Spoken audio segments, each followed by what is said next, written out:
makes sense that we have a Kelsey story in our newscast. There you go. Man, without Taylor Swift in that That's one true. too, right? Yeah. Yeah. She'll be on it. In the podcast. Yeah. Makes sense. Yeah, they got rice to the backside. Love it. Hey, you ready for another nice day? Yeah. These days just keep stacking up, and the whole week is looking like this. This is St. George on the East Ridge. There's not a cloud out there, just a light breeze just barely spinning the twirly world. And you can see that temperatures, well, no, you can't see that. I'm going to show you temperatures climbing in a minute. Today we were in the 80s compared to yesterday being in the 70s. So things are definitely starting to move up. This is the Ensign Peak camera. Still a little hazy, but tons of sunshine and just beautiful weather here for the end of August. Now, I know kids are back in school, and when we start getting back to the 80s and even 90s in the forecast, that can be a little too hot for some, but it's sure pretty here across the state. How about this picture in from Jeffrey?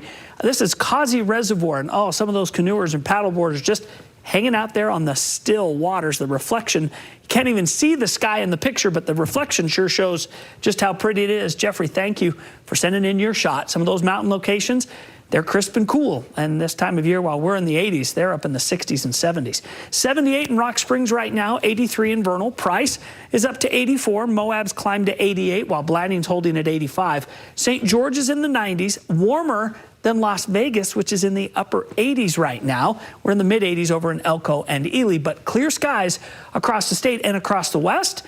It's pretty quiet. You can see an approaching low pressure center that's just starting to form up in the Pacific Northwest coast. This thing is going to pass north of us, but the very trailing end of it will just clip by Utah Wednesday and Thursday, and that's going to knock temperatures down just a little bit. Storm zone, oh, so quiet. We'll see a few clouds kind of filter in Wednesday night, Thursday, Four Corners area. A little bit tries to bubble up in the afternoons, but most of the energy is to the east of us. We do see a few clouds coming in for, Friday into Saturday into southern Utah, a little push from the south. But other than that, we're on cruise control all week long as we roll into the month of September. 87 degrees in Nephi with sunshine. Price goes to 88. Green River, 97 with Fillmore at 91 degrees. Ely will go to 87. Southern forecast, 90 in Cedar City, 98 St. George. Abundant sunshine, beautiful day. Moab goes to 96. Monticello goes to 80 degrees.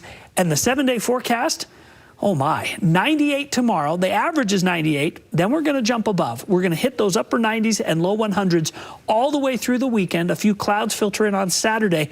But Labor Day Monday, 100, sunny, and beautiful in St. George. Northern Utah. Tonight, we've still got a few 30s. Star Valley, 38. Montpelier, 43. Logan will stop at 51 and then climb to 82 tomorrow with sunny conditions, 86 in Heber City. Here's a look at the Wasatch Front. Ogden, 87. Sandy, 86. Provo to 87. Salt Lake will do the same. And you look at the 7-day forecast, there's just not a lot of change. Now, we will dip from 87 tomorrow to 85 degrees on Thursday, and that's because of that little weak low going by. But then for the weekend, back up to the low 90s. We'll park it there for Labor Day Monday, mostly sunny and 93. But that's not crazy hot, and it sure is a pretty stretch of weather taking us for the next 7 days. It's manageable, that's for sure. Oh, yeah. All right, thanks, Kev. You're welcome. Well, looking for a way